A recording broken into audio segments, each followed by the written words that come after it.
Now, The Hunt Palmer Show. You are now listening to The Hunt Palmer Show on 104.5 ESPN Baton Rouge. Looking down the middle of the day. Live from the Mercedes-Benz of Baton Rouge studios. This is Hunt Palmer.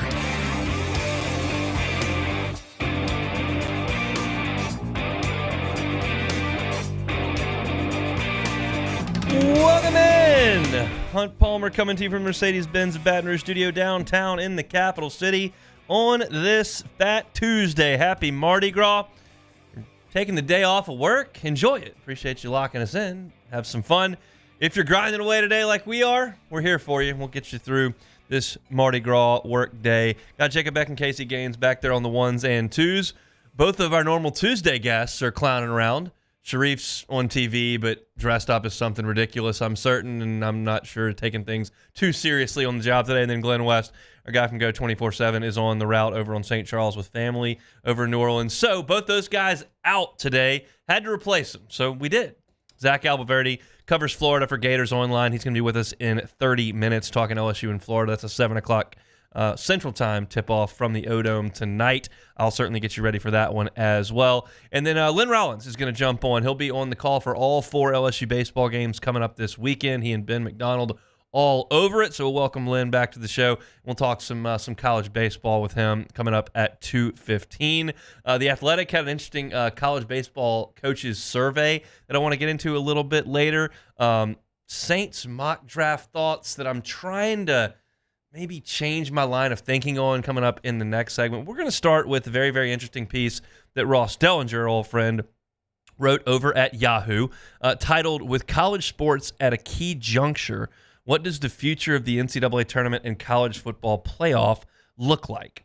And this segment, from my perspective, is not going to be one where I fire off a bunch of hot takes or give some sort of revolutionary solution to these issues that are being presented in college sports. It's just more so to just kind of chew on what Ross has dug up with talking to a lot of influential people in college sports, because I think everyone, whether you like the changes or don't like the changes or aren't really aware of what the changes are, I think everyone is aware that things are changing pretty rapidly in the world of college sports. You've got NIL. That's a big deal. You've got the transfer portal. That's a big deal. There are hundreds of millions of dollars being distributed by conferences, and they're realigning by the day, it feels like at times. So there's just a lot changing.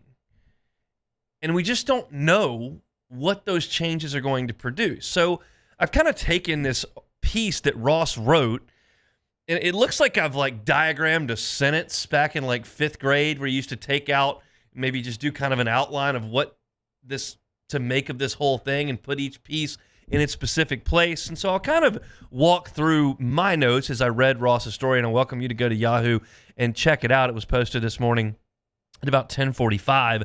The quote that he uses is a wave of transformational developments.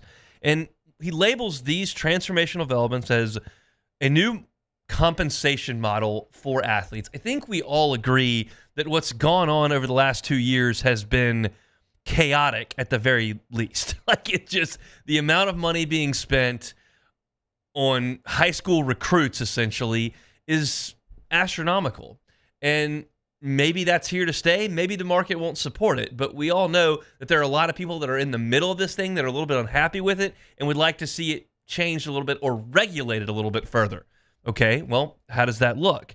The other part is the overhaul of the college football playoff revenue structure. I'll get into a little bit of that here in a second. And the third is the expansion of the men's NCAA basketball tournament in, well, I guess basketball, because I said it there. So those are the three that he's talking about. Change compensation, overhaul of the college football playoffs revenue, and expanding the NCAA basketball tournament in March. Okay, so as you start to look through this, the SEC and Big Ten are positioning themselves as the biggest dogs at the table. That's evident. They've got the most money. They've got the biggest TV revenue deals. They've got the biggest brands. And we understand over the last 3 weeks, they've joined together to form basically an advisory council to try to figure this thing out. Instead of butting heads and trying to compete with each other, which they're still doing to an extent, they're also recognizing, hey, we're the two that matter here. let's get together and try to keep this thing on the rails. Okay? The ACC is in a lot of turmoil. That's very obvious. Florida State may be the most recognizable brand in that conference, and they are kicking and screaming to get out. Okay, that's not a great spot. The Pac-12 ceases to exist coming up very soon. Everyone else is leaving there.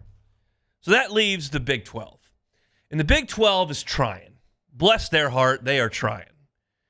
They don't have Texas. They don't have Oklahoma. They don't have Texas A&M. They don't have LSU or Alabama or Florida or Georgia. They don't have Michigan or Ohio State or Penn State. They don't have really anything that's a recognizable football brand at this point. Sorry to Baylor and Oklahoma State, but that's just the reality. They are positioning themselves as a very, very strong, perhaps the strongest basketball league. You've added Kansas. Arizona's on the way. Arizona State, too, has been a little bit better. You've got a good basketball league, and they're trying to grow that. They're going to play a game in Mexico City next year where Kansas and Houston, the two strongest programs in that conference right now, are going to go to Mexico City and play a game. And they feel like there's some value in that. Hunt Palmer, as I sit here today, I don't see a lot of value in that when it comes to network television dollars compared to what the football branding is in the other two big dog leagues. You can try. The Big East has tried. I don't see that as a viable competition method. Now, they've gotten creative. They streamed their football conference championship game in Times Square, and they had Nelly performing at halftime, and Ross points all of this out. They've partnered with the NFL and WWE to put together a pro day situation to try to elevate the brand of the conference. I will give them credit for trying, but the point is, you can try as much as you want. When you don't have the proper cards, if we make a poker analogy, it doesn't matter how hard you try. The money ends up going elsewhere. Because the SEC does have all the face cards, and the Big Ten does have all the face cards. So the Big 12 is kind of trying to position itself, and I don't think is making a ton of progress. They're in a better spot than the ACC, whose members hate them, and they're locked into a bad rights deal. They're certainly in a better spot than the Pac-12, which is gone. But they're a distant third or fourth when it comes to the rest of this situation. So we move to college football's revenue situation. And right now, when it comes to the college football playoff, the Power 5 leagues, soon to be Power 4, but that group is splitting about 80% of the total revenue. That's $460 million. That number of 80% is $368 million. The group of 5 is splitting the other 20%, which comes out to $92 million. The question becomes, at what point, because it's coming, I believe, do Greg Sankey and the brass in the Big Ten say, there's $92 million out there annually, and we kind of like that. Not really all that interested in Kent State, Akron, Louisiana Lafayette, Troy, and Rice getting a piece of that pie because they don't play in it. They don't ever win a game in it. We're controlling this whole thing. We want the money. So either we figure out a way through the NCAA to make that happen, or we're out of here. Because that's $92 million getting distributed to those in the MAC and the Sun Belt, and sorry, we just don't have a lot of time for that. We've got to pay our players. We've got to pay our coaches. We've got to build facilities. We need the money. So you're out. Like, could they do that? They're not going to hire me as a legal counsel to negotiate the exit, but I'm feeling like they've probably got a leg to stand on because they're the two most important people here. And if the group of 5 wants to keep that revenue stream at any capacity, they're going to need to either prove their worth, which I don't think they can do, or fight it legally. And I look at it and I say, I don't know that they're going to survive that. And then you move it over to the basketball side of things. And one idea to continue to keep the group of 5 schools and the independent schools and even the lower level FCS schools to continue keeping money with the NCAA tournament would be to increase the amount of teams that were playing in it, increase the amount of games on television, and tell CBS and Turner and TNT and all them, you got to pay us more. Or the two big dogs at the table, again, look at them and go, we don't really need the NCAA to run a basketball tournament either. We'll run our football tournament over here, and we'll run our basketball tournament too. Because we don't really need to watch North Dakota State play basketball, and we don't really care about Kennesaw State. And that Florida Gulf Coast story was pretty cool, but we don't really need them. So we're going to go run our own basketball tournament too. Again, as I laid out right at the top, like I don't have the answer, and I don't have like a bold prediction here. I'm just telling you what Ross is reporting and what makes a lot of sense.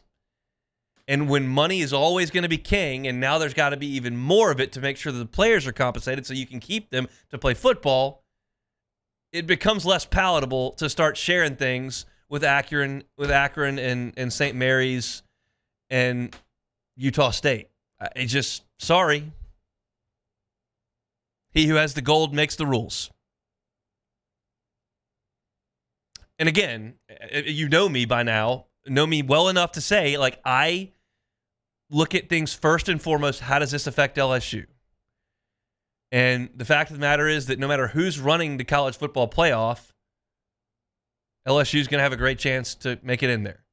And quite frankly, if you cut out a bunch of the mid-majors or add spots into the NCAA basketball tournament, that probably helps LSU's odds of getting in, even though on a fundamental stance, I would rather keep it at 64 and not 66 and not 68 and not 96.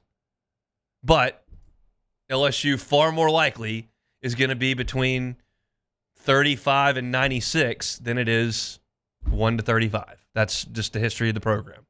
So you put more spots or you cut out the avenue for some of the folks to get there, probably helps LSU. But it's a little bit more big picture than that. It's confusing. It's complicated. There's billions of dollars literally at stake. And there are some people that are going to have to make some really, really difficult decisions. How quickly does that happen? I don't know. If you told me it was 2 years from now, I'd probably believe you. If you told me it was 10 years from now, I'd probably believe you. If you told me it was 20, I would say no, it'll be way before that. A lot of people are going to have to go to courtrooms and wrestle over things for a while. But again, LSU will be sitting back here going, all right, whatever the SEC decides to do, just tell us where to show up and play. We'll be there. Got a check for us? Awesome. It's kind of the way that it goes. So moving right along here, Mardi Gras edition of the Hunt Palmer Show here on this Fat Tuesday. Lots and lots and lots to get to. When we come back, I've made a stance on the Saints mock drafts that I've seen, specifically in regards to one position. I'm starting to rock and waver on that stance. I'll tell you what it is coming up next. The Hunt Palmer Show. In times of need, get a full list of phone numbers, websites, and other important emergency information on the Demco Stormwatch page at 1045ESPN.com.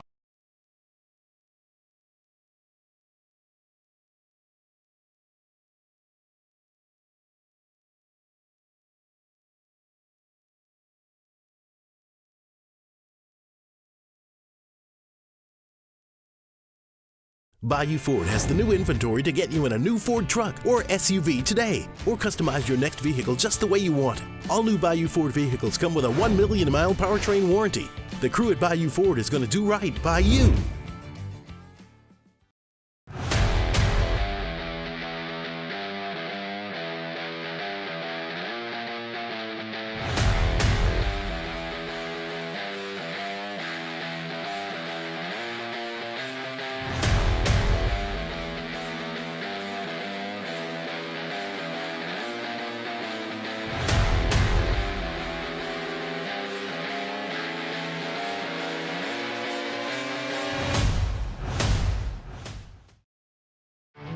There it is, the extra mile, on the border of expected and extraordinary for those willing to go further, like vans customized for work or play, with safety and tech to keep you connected. supported by a 5-star sales, service, and finance team, and backed by the 1-star you know. So go the extra mile. It's never crowded because so few have what it takes to go there. Mercedes-Benz Vans.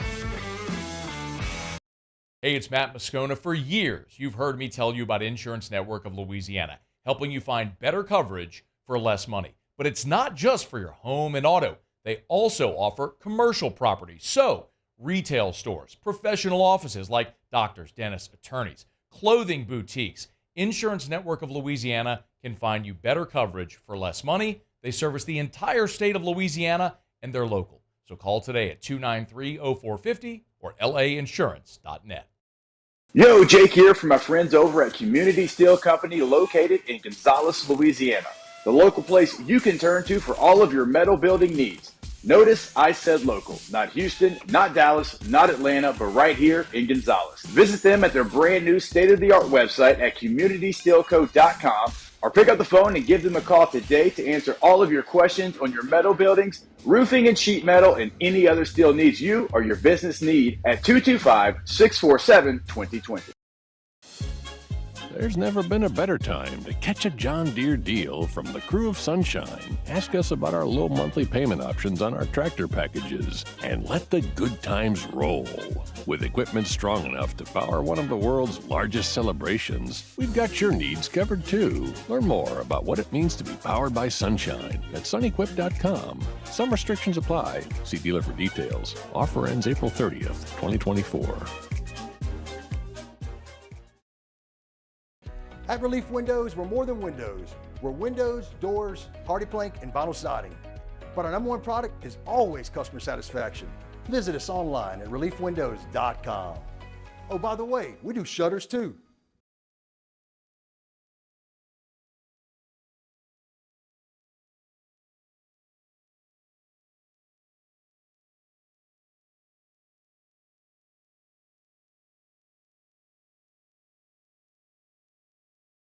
Budget and on schedule. What sets them apart is their ability to respond to get the job done right. Come take a tour of their impressive facility in St. John Parish or visit them online at rpcontractors.com. Bayou Ford and Bayou Chrysler Dodge Jeep Ram. 5 brands on one lot. Shop BayouAutomotive.com. 104.5 ESPN Baton Rouge.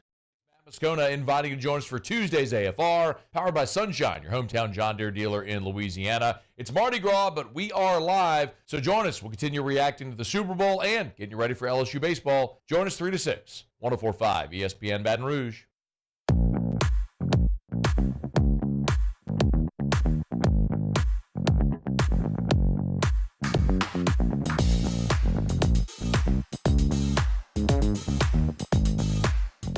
You're listening to the Hunt Palmer Show on 104.5 ESPN Baton Rouge. Feels like we'll be looking at mock drafts for the it's like 3 months. So you don't want the conversation to get stale or tired. More information will come out. You'll see new test scores, combine, pro days, interviews, and there'll be leaked reports and different mock drafts and all kinds of stuff, trades. And so the discussion will change over time, but basically, as far as the first round pick goes, you kind of know where the Saints are going to be positioned and what they could be looking for. And I've made it evident over the last 3 weeks, really, as these mock drafts have started to trickle out, how I've felt about one specific player that's been mocked to the Saints a number of different times. And I read another one today. CBS, Ryan Wilson, did a mock draft, and he has the Saints selecting Georgia tight end Brock Bowers. Now, I'll kind of read you the blurb here. It says the Saints could go wide receiver here too, but Brock Bowers feels like stealing at number 14. I'll repeat what I wrote back on December 4th in one of my previous mock drafts. In the last 20 years, 19 tight ends have gone in the first round, 5 of those in the top 10. Mentions Eric Ebron, TJ Hawkinson, Kellen Winslow, Vernon Davis, Kyle Pitts.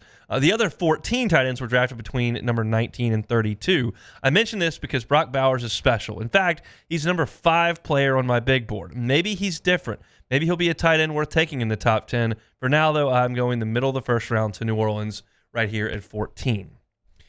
I have said multiple times on the show that I believe tight end to be a luxury pick for the Saints.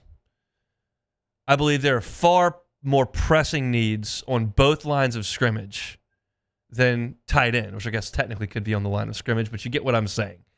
They've got significant questions at both tackles, whether you want Andrews Pete to be your starting left tackle moving forward, and you got to get a deal done with him, whether you think Trevor Penning can do it, if Ryan Ramchick's going to play again, like all that's an issue. And you didn't rush the passer worth a flip last year, and that's an issue. So in my opinion, those are still the most pressing needs. So while I'm not totally backing off of that opinion, I told myself this morning as I was getting ready for the show, I said, this is happening far too often. I've got to try to look at this another way. What is the real positive in the Saints selecting a tight end, or in this case, also said he could go wide receiver here at number 14? And I had to think about that. We do this Enneagram test here at Guarantee, which is a personality test, and everybody gets a number 1 through 9. My personality is 9. It's 1, non-confrontational, and 2, one of the traits that I have is I generally will look at both sides. I think that's probably a negative when you talk about talk radio, because it's probably plays better to get up there and yell and scream about one specific side and say why you're right and everybody else is wrong and you're right and they're an idiot. I don't think that way, and I don't really do a radio show that way either.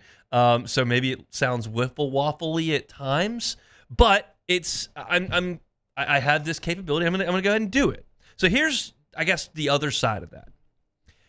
If you trust Dennis Allen to put a top 12 defense in the NFL on the field, whether he's got the next great edge rusher or not, and you think that Cam Jordan and Carl Granderson, who's growing into being a really good pass rusher, and Brzee gives you a little bit more, you've got a little bit of juice there, and although your secondary is aging a little bit on the back, you're still good on the corners, like, you're going to be a functional top 12 defense in the NFL, good most weeks and great some weeks. And then you look to the offense and you just want to get more explosive, and you believe you can create one of the toughest matchups in the NFL with what we consider the top tight end in this draft, maybe a top 5 player in this draft, at a position that we've seen can take over games in the NFL. If you want to look at the Gronkowski era, the Kelsey era, like, okay, I can start to see where that makes sense. You've got Chris Olave and Rashid Shaheed you like. You're trying to grow A.T. Perry into that third option because we think Michael Thomas is moving on. Juwan Johnson, 27 years old, not wildly productive this year.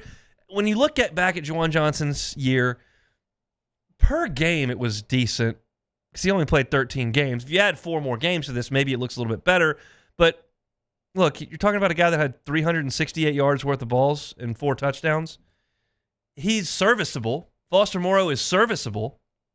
They're not what I would call dynamic.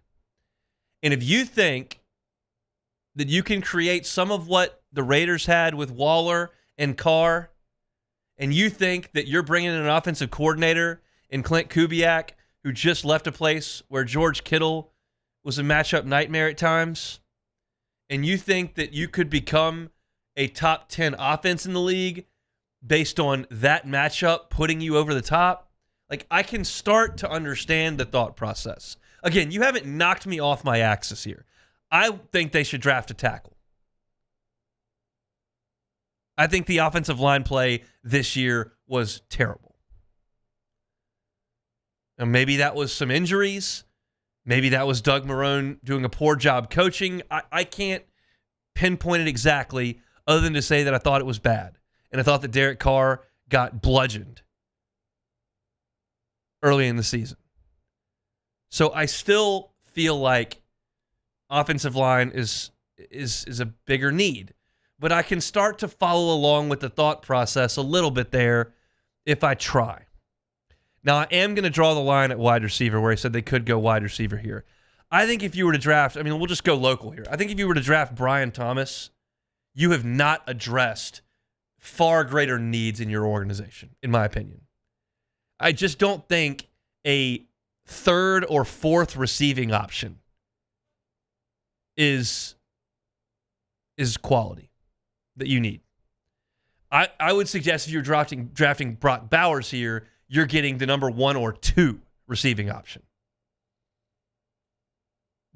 You've got to think that he is so high up the totem pole and creates such a massive difference in your offense that's where you've got to go. And I just can't imagine on a team that's got Olave and it's got Shaheed that you draft Brian Thomas and think that that's some sort of franchise-altering selection. And let's be real. Like, what the Saints do in the next draft or two is just massive because of the situation they paint themselves into with the salary cap every single year. Young, controllable players is the most important thing right now. And having one of those be your number 3 wide receiver, or 4, depending on what you think of A.T. Perry, I can't go there. But I can start trying to get on board with Brock Bowers if you tell me to. If you think he's just that good that you've got all the other pieces, and now with Dennis Allen controlling the defense and an offense that's had a makeover in terms of personality with a new offensive coordinator, and now a new toy, a new weapon that very few teams in the league have, maybe. I said when I teased the segment, I said I'm waffling a little bit. I'm trying to get myself into a positive frame of mind with it. I've got until April to figure out where I really stand. I think we know that, but I'll try. How's that? If you want to check out that mock draft, you can do it. It's on CBS Sports. Incidentally, for those that are checking us out locally here in Baton Rouge, Jaden Daniels is mock number 2 in this mock draft to the Washington Commanders. Said no player did more for their draft stock in the fall than Jaden Daniels, who went from a possible day 3 pick to a first-round prospect. Reminds me a lot of Lamar Jackson. So it'd be great for Jaden Daniels to go number 2 there to Washington. Malik Neighbors very consistently now being mocked at number 6 to New York, to the Giants. That's where he is here.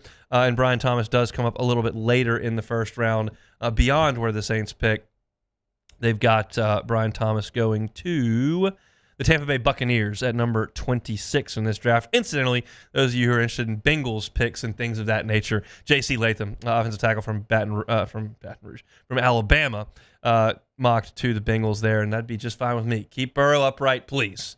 Really ruined my football season when he went out this year. So we'll see. Lots more mocks to get to over the course of the next 3 months. All right, LSU in Florida tonight. From the O-Dome down there in Gainesville, Zach Albaverdi covers the Florida Gators for Gators Online. He will join us next. The Hunt Palmer Show. Boudreaux's Electric. Give my friends at Boudreaux's Electric a call. I'm going to give you that number. Get your phone out. Get ready to get that number and dial it, because you got to be able to protect yourself from power outages. The peace of mind that comes from a Generac generator is so worth it. Just $5.70 a day for the life of that generator to say, hey, whether I'm here riding out a storm or evacuate and need to come back, my house is not going to lose power. So I'm not going to come back to a 96-degree house that's got everything ruined in the fridge and freezer. Nope, not with a Generac generator from my friends over at Boudreaux's Electric. You can call them at 225-300-9389, 225-300-9389. Neil and Melissa Boudreaux been running that operation for 40 years, and every generator comes with a 7 or 10-year warranty, depending on the type of generator that you select. Give them a call, 225-300-9389. That's my friends at Boudreaux's Electric. Our listeners fire off their opinions on the jimsfirearms.net hotline at 499-1045. Keep listening for your next chance to shoot us your thoughts with the jimsfirearms.net hotline on 1045 ESPN Baton Rouge.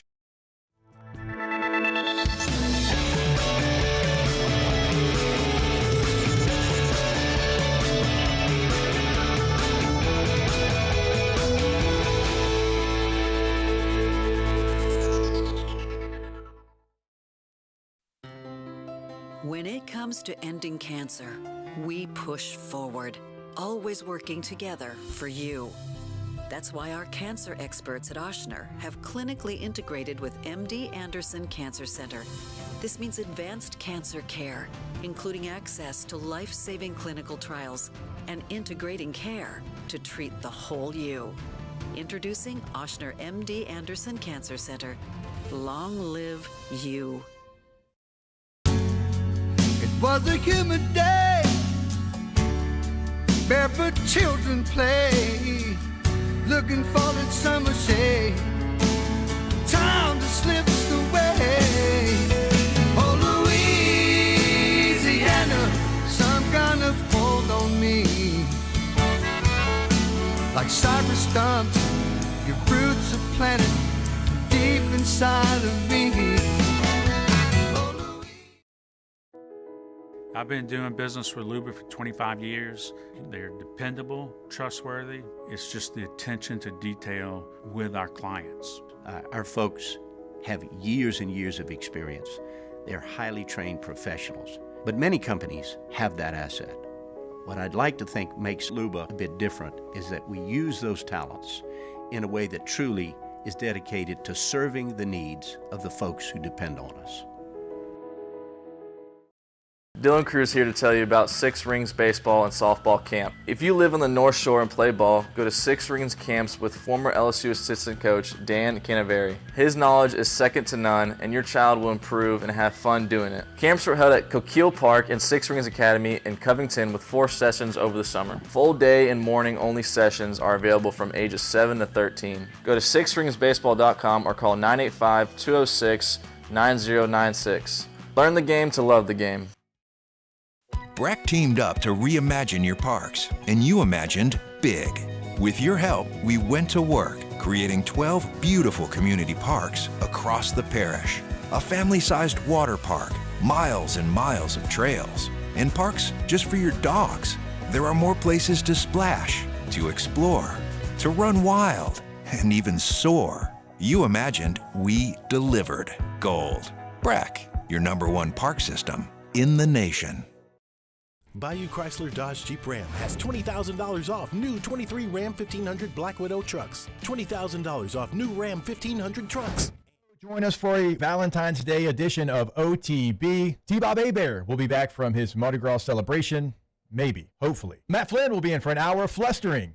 Maybe. Hopefully. We'll be here, though. Join us 7 to 10 a.m. 104.5 ESPN Baton Rouge.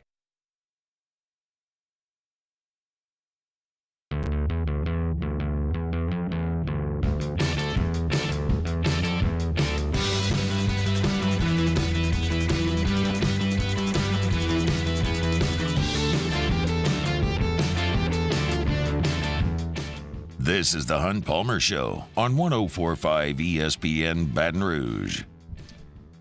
Looking for something to do tonight? Plucker Sports Trivia. We're open, right? Rocking and rolling. It's 8:30, Nicholson location. Come on by. We'll be watching Tigers and Gators. They tip it off 7 o'clock tonight, Central Time from the O-Dome down there in Gainesville. Wanted to talk about it. So head to our friends over at Gators Online. Zach Alvaverde covers the Florida Gators and joins us now on the Jim's Firearms Hotline. Zach, how are you, sir? I'm doing well. How are you guys doing? Doing quite well. I think when a new coach takes over a program, you always look for that moment where it feels like things may have turned a corner. Does it feel like that in Gainesville over the last 3 weeks for Coach Golden and company? It does. Obviously, you get, 2 top 15 wins, and especially the win at Kentucky. That was Florida's first top 10 road win since 2003. That's a pretty long drought. So to be able to go and win at Rupp, that's kind of like a sacred place for Florida fans. So that's kind of a good way to get them behind you. And then, to come back to the O-Dome and get a win over Bruce Perot, who is his former boss at Auburn, and to do it in the fashion that they did it, it's definitely, a good way to kind of, like you said, turn the corner and I think get Florida fans really buying into the program. They've had 5 straight consecutive sellouts. They probably won't have one tonight because it's a midweek game, but they're hungry for Florida to get good in basketball again. Won 5 of 6, and you mentioned that game against Auburn. I don't know what was most impressive, the 13-0 start they got out to, leading by 29 early in the second half, and they ended up winning the game by 16 points, 81-65. What most impressed you with that performance on Saturday? Just one, the fact, how they started the game, obviously, both in the first half and the second half, they really kind of just set the tone and let it be known that they were not going to really let up. They had performances in SEC play where they had built big leads and had stretches in games where they were playing really, really well, and then they would squander the lead or they would just have scoring droughts or defensive lapses. And, that even happened a little bit in the game on Saturday. They didn't score in the final 9 minutes, but it didn't matter because they had built a 26-point lead, and they just really dominated on the defensive end. That was probably their best defensive performance of the season. And that was probably the biggest, positive sign was how well they played on defense. They had other, bright spots throughout the season and things that they had shown improvement on, but defensively, that was something that they were still trying to hone in on, and that was, Auburn came into the game as the number 2 defense in the country, and Florida was the team that put on the defensive clinic. Yeah, the defensive metrics are not awesome. It's certainly not as good as the offensive metrics are, but you start to look at it, a lot of it was early in SEC play with 87 to Kentucky, 103 to Ole Miss. In the last 3 weeks, it looks like things have been better on the defensive side. Is that the case? Yeah, and I just think as a team, they are starting to settle in. They have figured out their rotation. They figured out their starting lineup. I think Micah Hanlockton, especially, he coming over from Marshall where he was a freshman last season. Just to be quite frank, it's taken him time to adjust to the physicality of the SEC, especially on the defensive end, and just the presence that he needs to have in the paint. And he's really stepped it up as of late.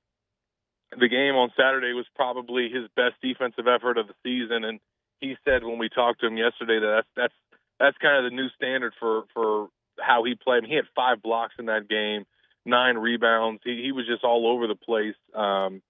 So I think he's been a really catalyst for how they've kind of improved on that end, and then they're guarding the 3-point line a lot better too. Yeah, Auburn 3 of 17 from the 3-point line back on Saturday. Walter Clayton and Zion Pullen have led this team in scoring in SEC play. Tell me about that backcourt. Yeah, I mean, game changers, right? I mean, two transfers that have come in and been impact guys. You heard Bruce Pearl say after the game on Saturday that he doesn't know if there's a better point guard in the league than Zion Pullen. And then he said he didn't know if there's a better scorer at the 2 spot than Walter Clayton.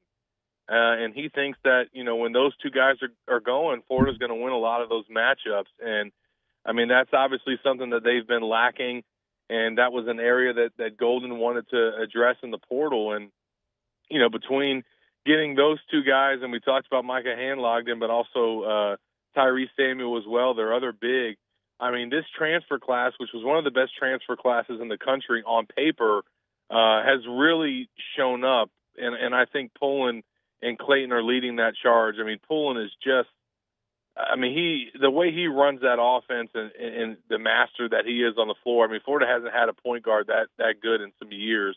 And they haven't had a weapon either at the 2 spot like Clayton in a while. So those guys are really kind of coming on at an important time too.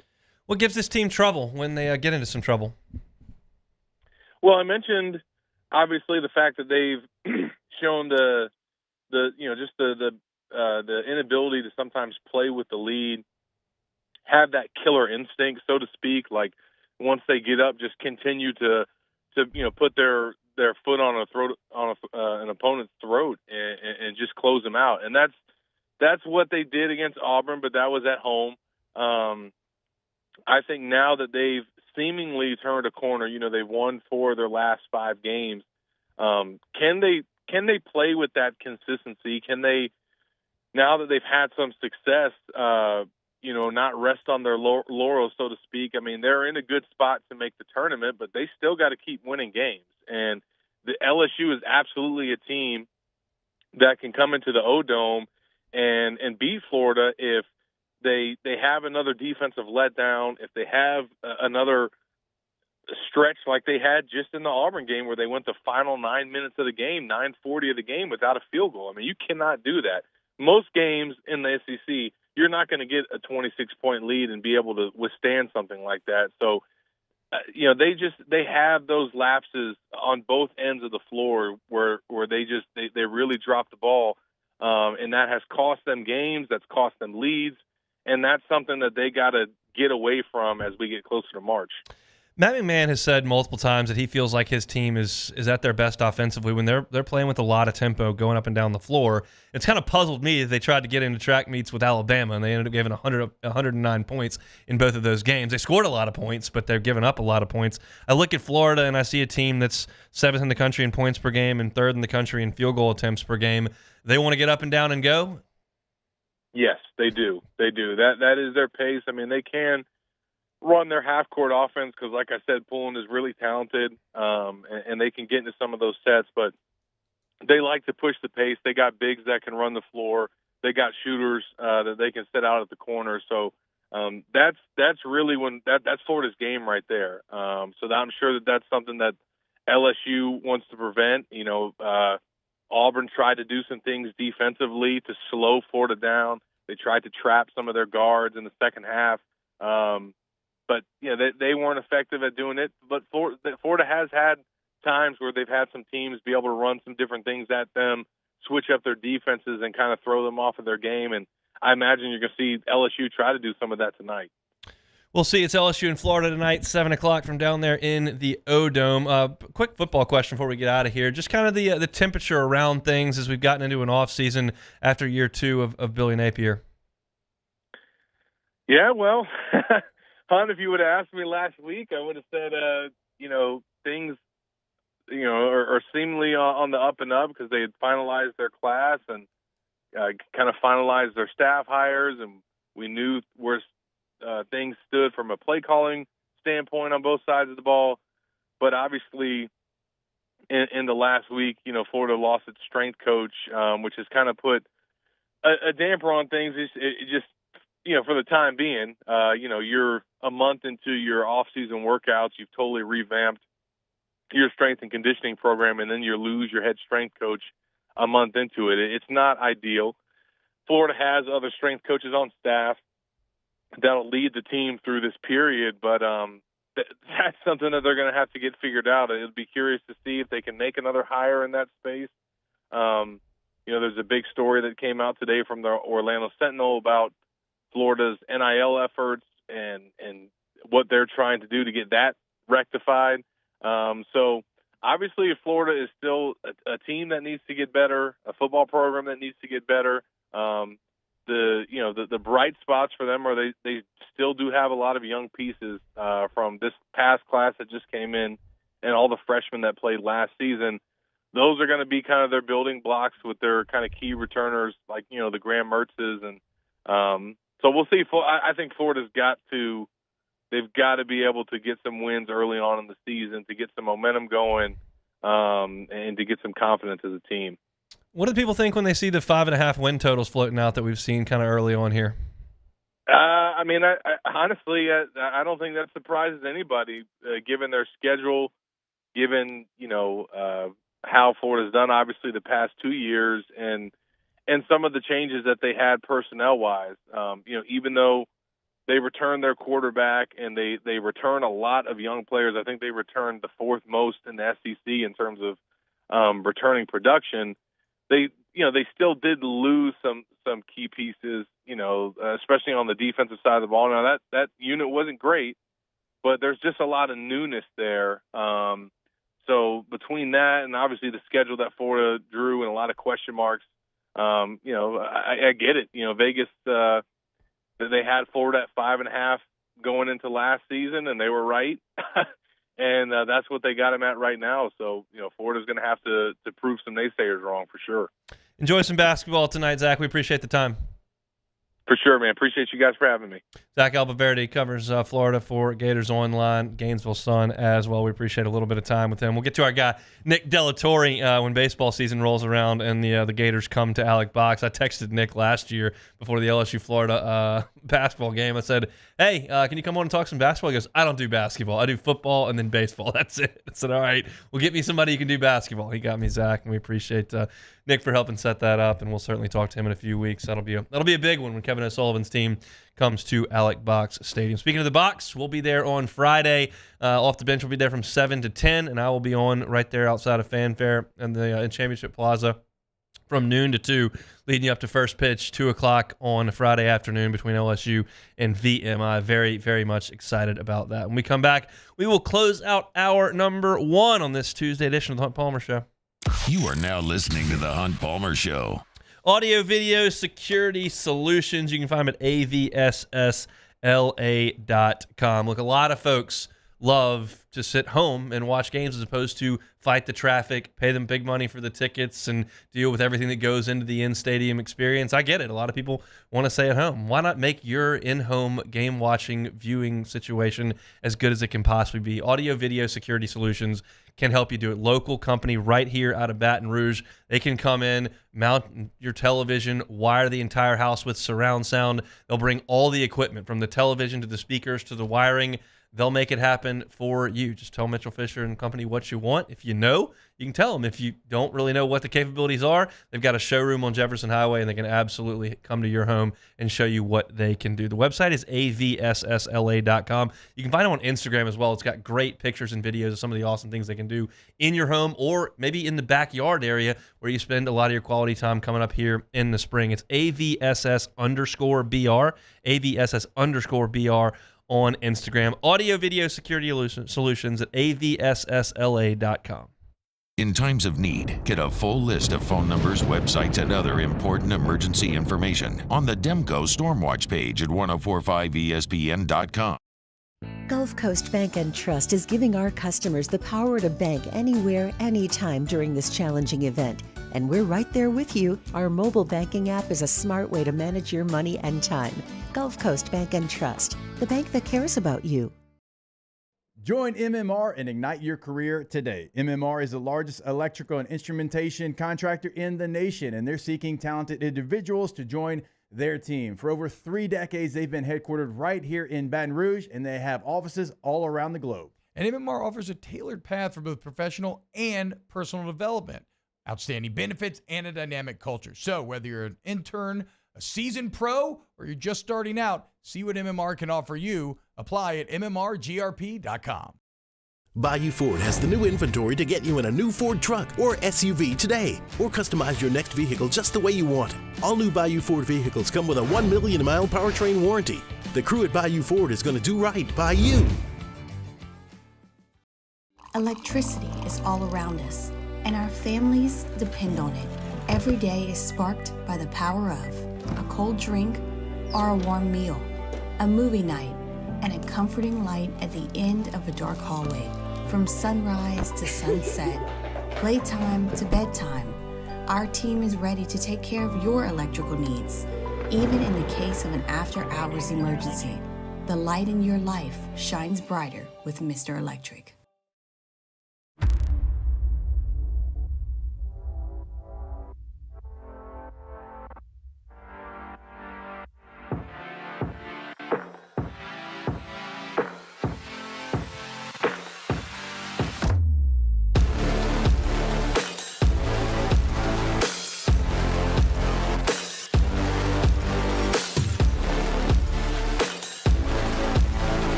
There it is, the extra mile, on the border of expected and extraordinary for those willing to go further, like vans customized for work or play, with safety and tech to keep you connected, supported by a 5-star sales, service, and finance team, and backed by the 1-star you know.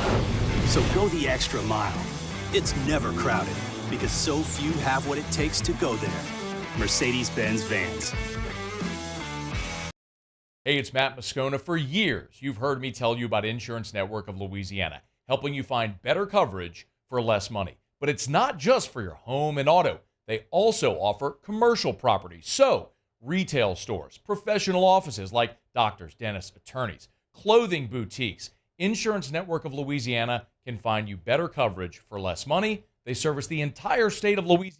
Moscona inviting you to join us for Tuesday's AFR, powered by Sunshine, your hometown John Deere dealer in Louisiana. It's Mardi Gras, but we are live, so join us. We'll continue reacting to the Super Bowl and getting you ready for LSU baseball. Join us 3 to 6, 104.5 ESPN Baton Rouge.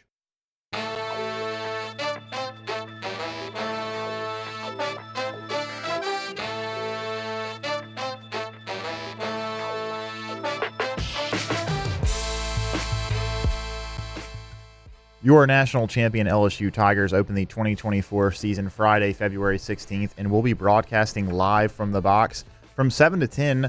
Off the Bench will be live from Championship Plaza, and then join Hunt for a special edition of the Hunt Palmer Show from noon to 2.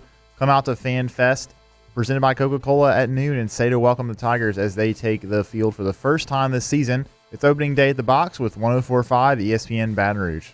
You're listening to the Hunt Palmer Show on 104.5 ESPN Baton Rouge.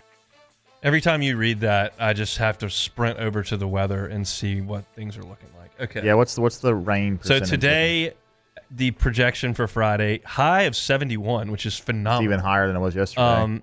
The chance of rain is 50%. Okay, it's down from yesterday. Per weather bug. Yesterday was 70. And it says at night 70%. And that furthers Jay's thinking on this whole thing, because those who don't know, VMI and Central Arkansas are playing Friday night after LSU's done.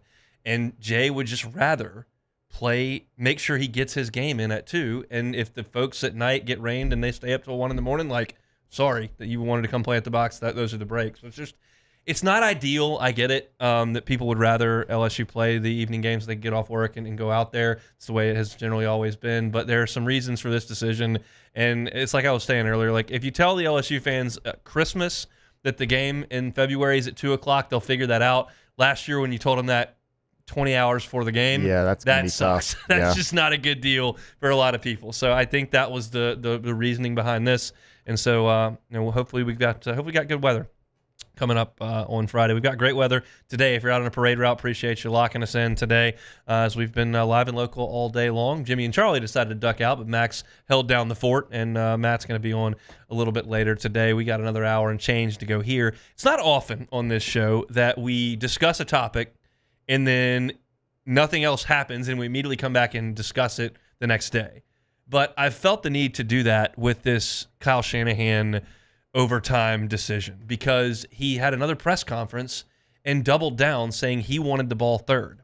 And I once again understand, if you don't think you can stop Mahomes and you think you can win it with that third possession without him getting the ball in sudden death, I understand, but you're not thinking of it right. To me, this is not one of those, I can see both sides. Like, I just think that's wrong, because you may not get the ball back. If you take the ball and score a touchdown and kick the extra point, and Kansas City gets the ball and goes down and scores a touchdown, they can go for 2. And goes for 2, you lose, and you don't even get the ball back. And I think Andy Reid said he would probably go for 2 if that was the case. This thought process that he is laying out, he being Kyle Shanahan, is based on, 1, you scoring a touchdown on the first drive, 2, the other team not getting the ball and going down and going for 2. Like, there's way too many ifs in Kyle Shanahan's thinking here. I think till the end of time, including if San Francisco has this chance again, they will go on defense, because you have all the leverage if you go on defense first. The only way that I can go back and retroactively say, oh, yeah, that was actually an okay decision, if you thought your defense was so gassed they had no chance on the first drive, and I still don't even think I would do it that way, because now maybe you get a holding call, you get a turnover, and then all of a sudden you're in the big-time driver's seat because you know exactly what you need. This decision from Kyle Shanahan was completely wrong. And I've said many, many, many times, I don't care what you say in press conferences. I just care what you do on the field. But in this case, like, this rationale, this determination that you've now doubled and tripled down on, one by doing it, then by saying in the postgame, this is what you were trying to do, and then coming back days later and saying that's what you wanted to do, I just think is absolutely incorrect. Kyle Shanahan, I think, is a brilliant coach. I would take him as my head coach tomorrow if I was a college team or an NFL team. I think he's that gifted on the offensive side of things, and that organization they've got running in San Francisco is fantastic. In this instance, he was wrong. And I know there are people that are going to pin the Falcons game on him, and they're going to pin this game on him with the 10-point lead, and they're going to pin the other Super Bowl. Like, I get that this has happened multiple times. I'd still take him as my coach because I think that they're a really, really well-coached team from an X's and O's perspective. There's another piece to this puzzle, which is the decision-making and putting your team up for success in preparation for not so normal situations. Everybody's ready to go on 3rd and 7. We all got what we're doing there. When the situation presents itself and it's not a normal situation, your team's got to be ready to roll. I still don't think it's a big deal that Juszczyk didn't know the rules. His job is just to go run the play. But Shanahan's got to reconsider this deal because you have placed 3 huge ifs, and you could just take them all away and let the other team go first, and then you've got all the cards.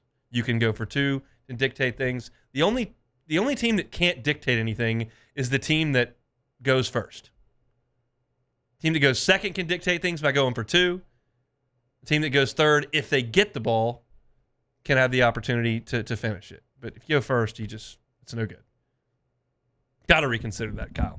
All right, that's it for hour number 1. Missed any of it? Catch it on demand. 1045ESPN.com's on demand tab. Apple Podcast, Spotify, Google, YouTube, wherever you find your sound, you can find us. Lots of fun stuff there in the first hour. A lot of baseball in hour number 2. Lynn Rollins going to join us in 20 minutes. He'll be on the call for all 4 games coming up this weekend. Come back after Sports Center. Happy Mardi Gras. Hunt Palmer Show. Bayou Chrysler Dodge Jeep Ram has $20,000 off new 23 Ram 1500 Black Widow trucks, $20,000 off new Ram 1500 trucks, and all new Bayou Automotive vehicles come with a 1 million mile warranty. The crew at Bayou Automotive is going to do right by you. The Windsor Senior Living Community in Mandeville, Louisiana is a beautiful, vibrant apartment community geared towards seniors. They are nestled right in the heart of Mandeville, where seniors live a more carefree lifestyle in spacious apartments with the peace of mind that comes from having a little extra help. Call the Windsor at 985-624-8040 to schedule a lunch and tour. Come see how the Windsor can be your passport to peace of mind. There it is, the extra mile, on the border of expected and extraordinary for those willing to go further, like vans customized for work or play, with safety and tech to keep you connected, supported by a 5-star sales, service, and finance team, and backed by the 1-star you know. So go the extra mile. It's never crowded because so few have what it takes to go there. Mercedes-Benz Vans. There's never been a better time to catch a John Deere deal from the crew of Sunshine. Ask us about our low monthly payment options on our tractor packages and let the good times roll. With equipment strong enough to power one of the world's largest celebrations, we've got your needs covered too. Learn more about what it means to be powered by Sunshine at sunequip.com. Some restrictions apply. See dealer for details. Offer ends April 30th, 2024. I've been doing business with Luba for 25 years. They're dependable, trustworthy. It's just the attention to detail with our clients. Our folks have years and years of experience. They're highly trained professionals. But many companies have that asset. What I'd like to think makes Luba a bit different is that we use those talents in a way that truly is dedicated to serving the needs of the folks who depend on us. Dylan Cruz here to tell you about Six Rings Baseball and Softball Camp. If you live on the North Shore and play ball, go to Six Rings Camps with former LSU assistant coach Dan Canaveri. His knowledge is second to none, and your child will improve and have fun doing it. Camps were held at Coquille Park and Six Rings Academy in Covington with 4 sessions over the summer. Full day and morning only sessions are available from ages 7 to 13. Go to sixringsbaseball.com or call 985-206-9096. Learn the game to love the game. Breck teamed up to reimagine your parks, and you imagined big. With your help, we went to work, creating 12 beautiful community parks across the parish. A family-sized water park, miles and miles of trails, and parks just for your dogs. There are more places to splash, to explore, to run wild, and even soar. You imagined, we delivered. Gold. Breck, your #1 park system in the nation. Electricity is all around us, and our families depend on it. Every day is sparked by the power of a cold drink or a warm meal, a movie night, and a comforting light at the end of a dark hallway. From sunrise to sunset, playtime to bedtime, our team is ready to take care of your electrical needs, even in the case of an after-hours emergency. The light in your life shines brighter with Mr. Electric.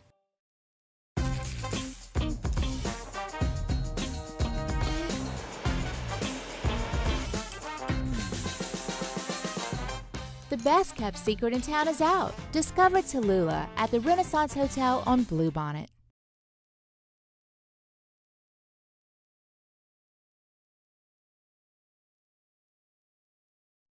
Is Sports Center.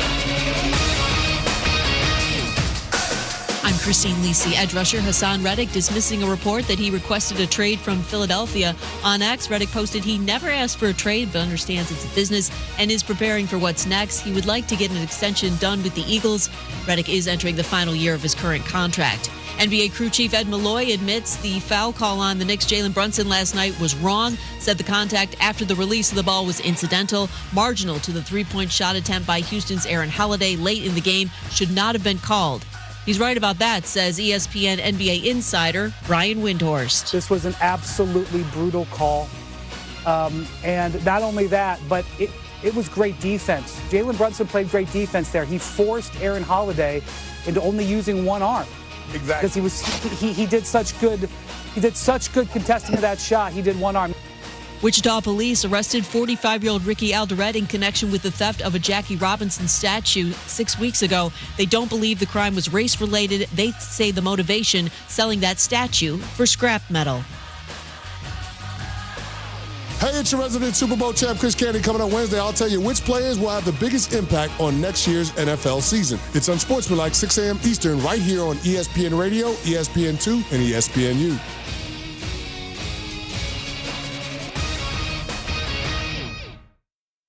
Ladies and gentlemen, may I direct your attention to something quite extraordinary? Now, the Hunt Palmer Show. The Hunt Palmer Show on 104.5 ESPN Baton Rouge. Live from the Mercedes-Benz of Baton Rouge studios. This is Hunt Palmer. Happy Mardi Gras! Whether you're locking us in from a parade route somewhere, you're leaving the parade route, headed home after an enjoyable carnival season, whether you're at work because you're somebody who's got to be grinding like us today, or you're just enjoying the day off because you don't have to work, but you're not on a parade route and you thought you'd just listen to the Hunt Palmer Show anyway. We appreciate you making us a part of your holiday. Still got an hour to go. Very excited to chat with Lynn Rollins coming up in 15 minutes. Lynn and Ben McDonald will be on the call for all 4 LSU baseball games this weekend, starting Friday at 2 o'clock. So we'll check in with Lynn, kind of get his thoughts on the 2023 national champion Tigers and the version that Jay Johnson will try it out there coming up on Friday. So we'll get with Lynn here in 15 minutes. Plus, I got to get you ready for LSU in Florida from kind of my perspective with this one tonight in Gainesville. But I found this very interesting on The Athletic. A lot of times when you get a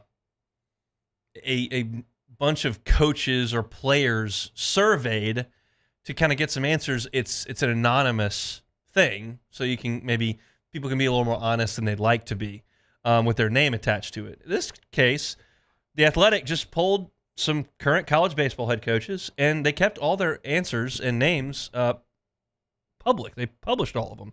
So they talked to some you'll know and some you won't, but Craig Gibson at Mercer, Chip Hale at Arizona, Link Jarrett, who was the Notre Dame head coach, who's now at Florida State, Jay Johnson, you may have heard of him, Chris Lemonis, Mississippi State, Steve Owens at Rutgers from the Big Ten, Kirk Saarloos is the TCU head coach. He took over from Jim Schlossnagle. Jim Schlossnagle was Texas A&M is a part of this survey as well. Andy Stankiewicz at USC, Tom Walter, the head coach over at Wake Forest, and Robert Woodard at Charlotte. So you got some mid-majors, you got some SEC, you got some West Coast.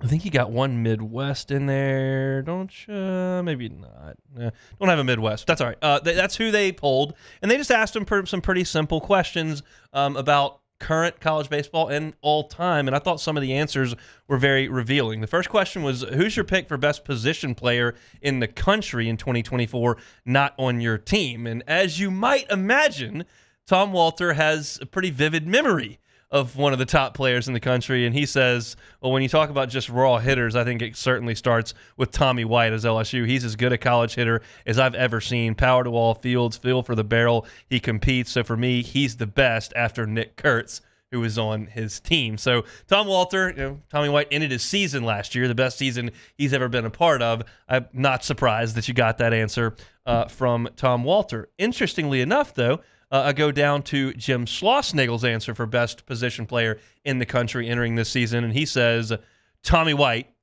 and Jack Caglione.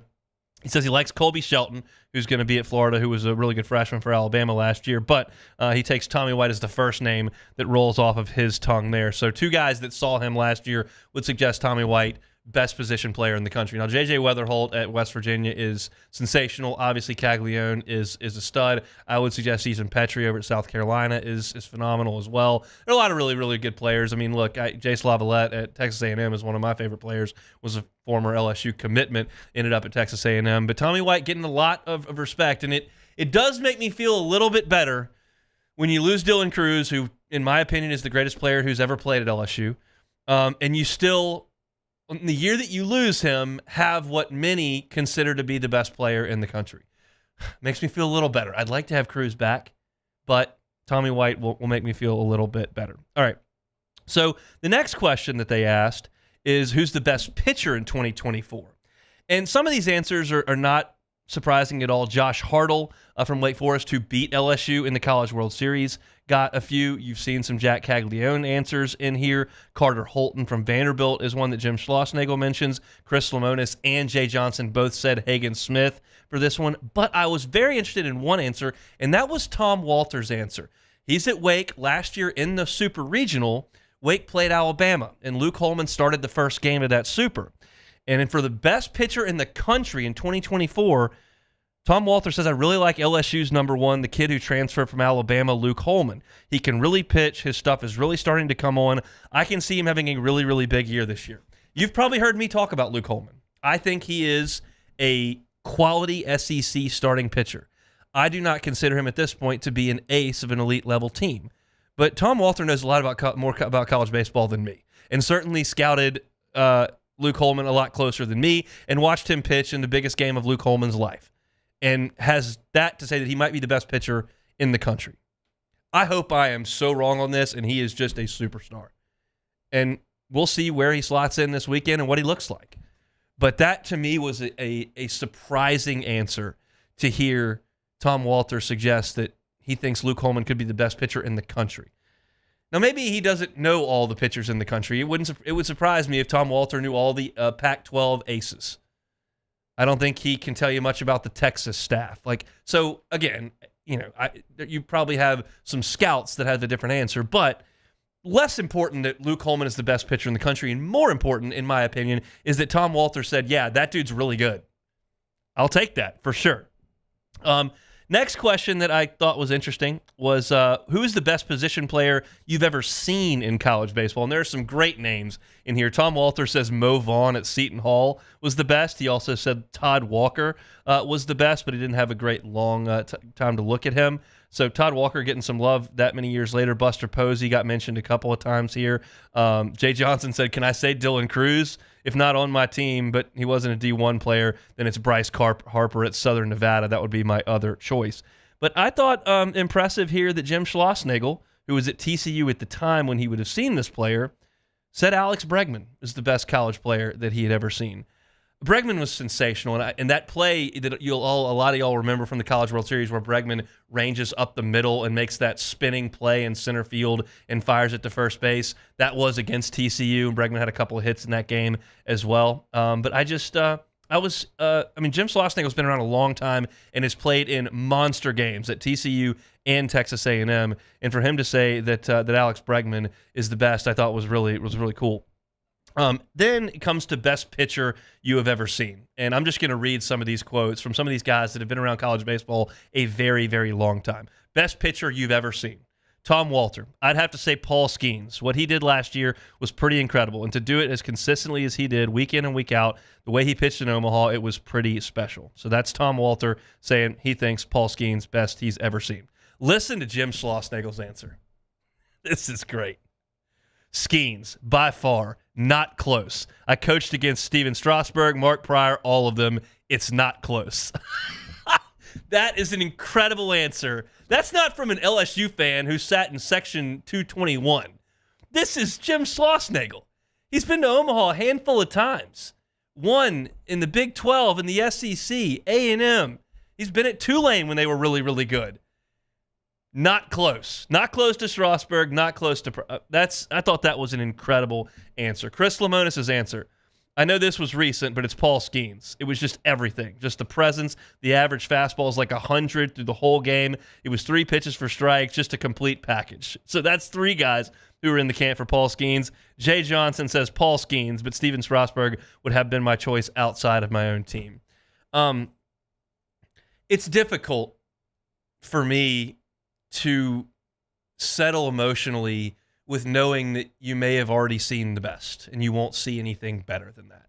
And look, we all said that Joe Burrow was the best we'd ever seen and it would never be better than that, and we got another Heisman winner just a couple of years later. And I don't think anyone's here to suggest that Jaden Daniels is significantly better than Joe Burrow or that it got better or whatever, but it got about as good just a few years later. So you don't want to speak in too much hyperbole. But man, as we get set to embark on another baseball season that I'm so excited for, to know that Skeens and Cruz are thought of in that light by so many people and that's in the rearview mirror is just, it's tough to go, man, I'm going to watch LSU play for how many more years and that's the best I'll ever see? And you never know. Maybe some people thought maybe that they'd never see anything like Ben McDonald again. And Aaron Nola was pretty damn good. Paul Skeens is pretty damn good. So maybe we're all just romanticizing a little bit too much about such a special team that did so many special things and having the top 2 picks in the MLB draft. But that's not, when Jay says it, that's those are his guys. He watched them develop and pitch and play every single day. We did the same thing in terms of watching them. But to see folks that competed against them for a weekend or for a day, to have that kind of impression left on them after, some of these guys have been at this for 30 years, 40 years. It's like, whew, that was really special. I know we're all glad we got to witness it. I know we had so much fun watching it. And I'm not going to be thinking too much about Skeens and Cruz, that third SEC weekend when it's 4-2 in the top of the 7th. You're just trying to win a game. But to sit here before we get involved in all that and to kind of look back and go, man, that was really something. And it's not just us saying that. It's everybody that's involved in college baseball. What a fun ride that was with 2 of the best to ever do it, and we were fortunate enough to have them right there on the same team. Cool stuff. Cool piece there that the Athletic put together. You can find it over on the Athletic with all the answers to all those questions. But I kind of cooked it down to the ones that were relevant here in Baton Rouge, and we're lucky that we have a lot of folks that think a lot of what that team did last season. Speaking of folks that were around last season and have probably a lot to say about what they saw last season, Lynn Rollins going to be on the call Friday, Saturday, Sunday, Monday coming up for LSU baseball. He joins us coming up next. The Hunt Palmer Show. Our listeners fire off their opinions on the jimsfirearms.net hotline at 499-1045. Keep listening for your next chance to shoot us your thoughts with the jimsfirearms.net hotline on 1045 ESPN Baton Rouge. Happy New Year from your friends at Front to Back Boat Service. And what better way to kick off your new year than by taking your boat to the next level? Get the boat of your dreams, and that's where Front to Back comes into play. You want that spot lock trolling motor that's going to keep you right there on the water where you need to be. How about some forward-facing sonar that actually shows you the fish before you even cast? Custom stereo jobs, all of it. Sherman family's been doing it for 38 years. Go to fronttobackboatservice.com.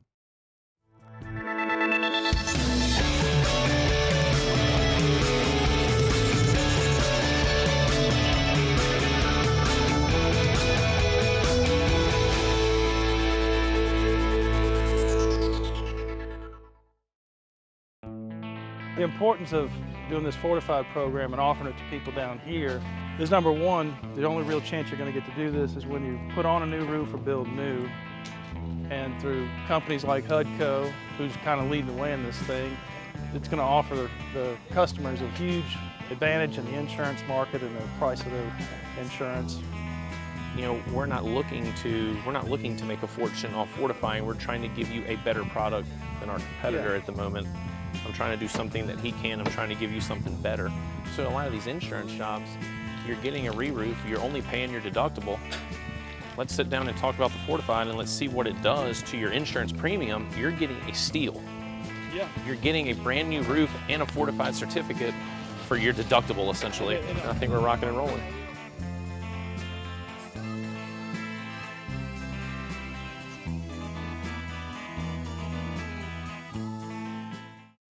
Hey, it's Matt Moscona. For years, you've heard me tell you about Insurance Network of Louisiana, helping you find better coverage for less money. But it's not just for your home and auto. They also offer commercial property. So, retail stores, professional offices like doctors, dentists, attorneys, clothing boutiques. Insurance Network of Louisiana can find you better coverage for less money. They service the entire state of Louisiana, and they're local. So call today at 293-0450 or lainsurance.net. Yo, Jake here from my friends over at Community Steel Company located in Gonzales, Louisiana. The local place you can turn to for all of your metal building needs. Notice I said local, not Houston, not Dallas, not Atlanta, but right here in Gonzales. Visit them at their brand new state-of-the-art website at communitysteelco.com or pick up the phone and give them a call today to answer all of your questions on your metal buildings, roofing and sheet metal, and any other steel needs you or your business need at 225-647-2020. At Relief Windows, we're more than windows. We're windows, doors, hardy plank, and vinyl siding. But our number one product is always customer satisfaction. Visit us online at reliefwindows.com. Oh, by the way, we do shutters too.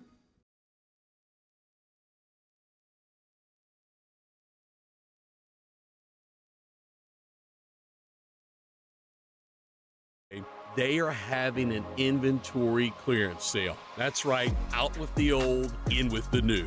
Don't miss this opportunity to get your hands on some beautiful jewelry at a discounted price. Selassie's Jewelry and Fine Gifts in the heart of the Denham Springs Antique District. Selassie Jewelry and Fine Gifts. Custom Colors of Baton Rouge is Baton Rouge's friendliest body and paint shop and is the area's only certified BMW shop. Billy Rapp and Pete McKnight have been serving Baton Rouge since 1987. Conveniently located in Industrialplex off Siegen and Airline. Custom Colors Body and Paint. Bayou Ford and Bayou Chrysler Dodge Jeep Ram. 5 brands on one lot. Shop BayouAutomotive.com. 104.5 ESPN Baton Rouge. Join us for a Valentine's Day edition of OTB. T-Bob Hebert will be back from his Mardi Gras celebration. Maybe. Hopefully. Matt Flynn will be in for an hour of flustering. Maybe. Hopefully. We'll be here, though. Join us 7 to 10 a.m. 104.5 ESPN Baton Rouge.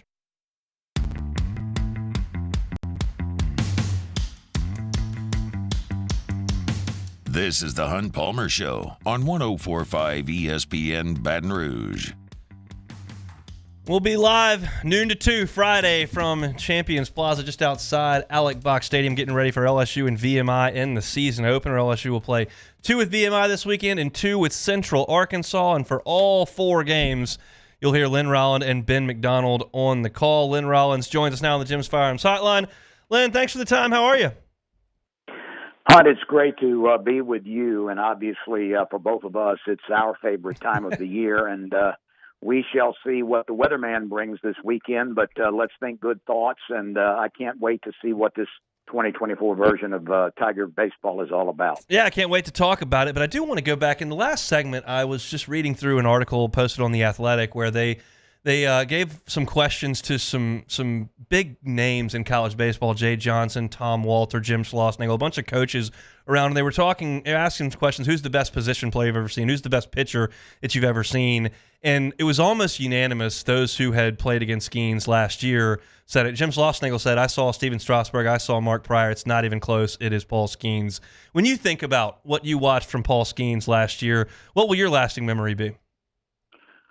Well, the numbers speak for themselves, and they're eye-popping. I mean, you if you looked at them without any prior knowledge of Skeens, you would say this has to be a misprint.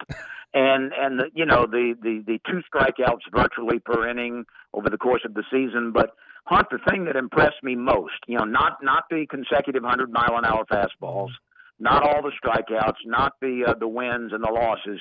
But the thing that impressed me most was his poise and his control, which was phenomenal.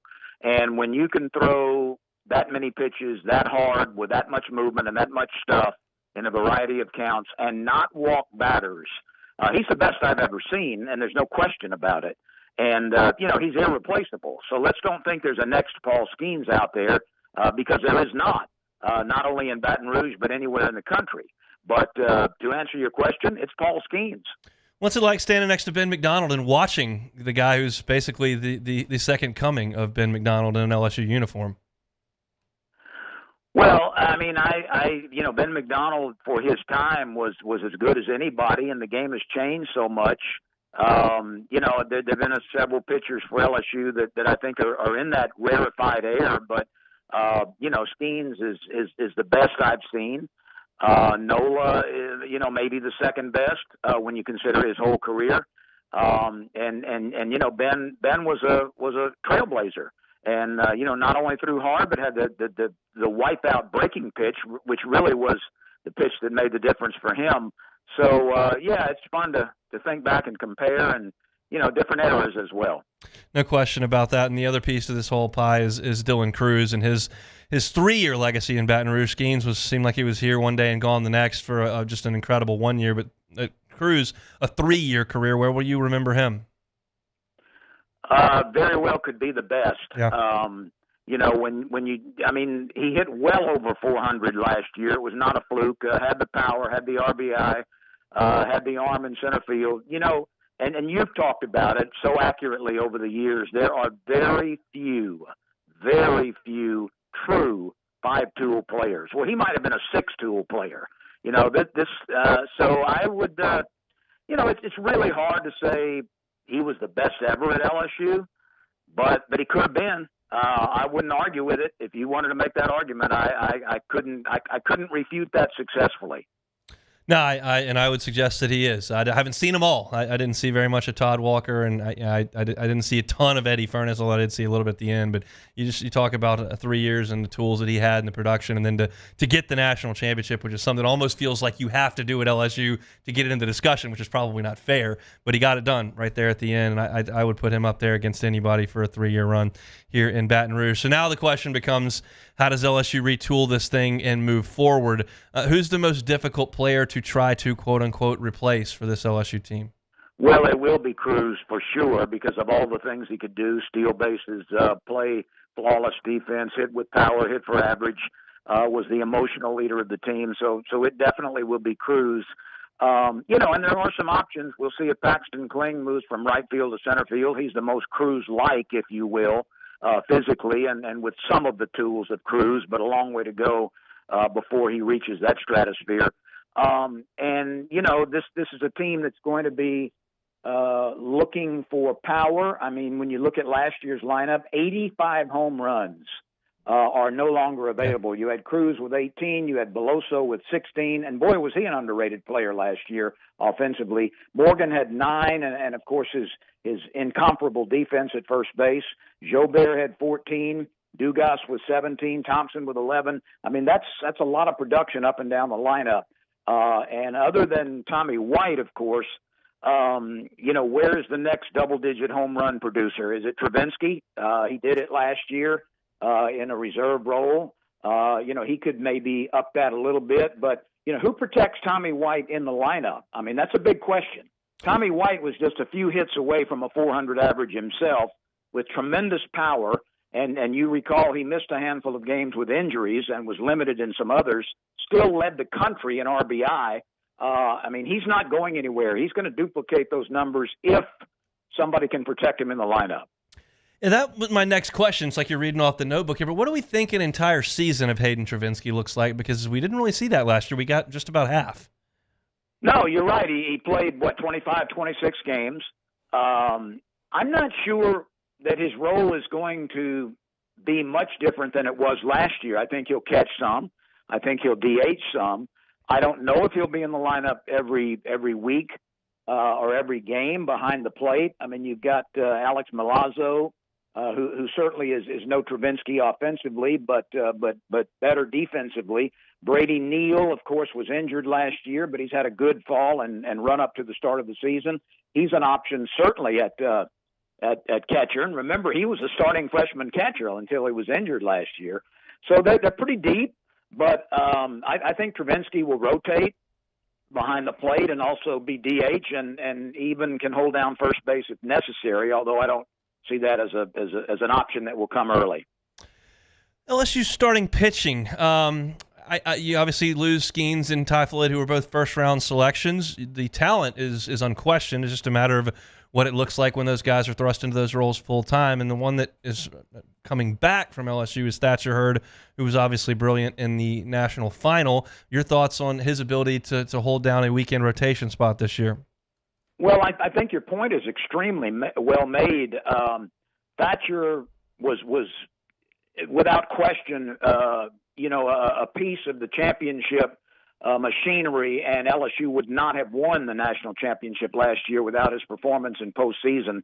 But he was erratic during the regular season. I mean, there were calls for his demotion, during the year. You'll recall that. So, he certainly came to the forefront and was very reliable in some incredibly pressure-packed situations.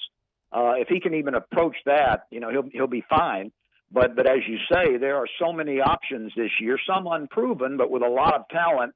And I don't think there's a staff in the country that has more left-handed pitchers. Do you? No, A&M last year had a lot, and their pitching coach was, of course, Nate Yeske, who's in Baton Rouge now. But as far as moving into this year, no, I think LSU's probably at or very, very near the top. They got a lot of options on the Southpaw side.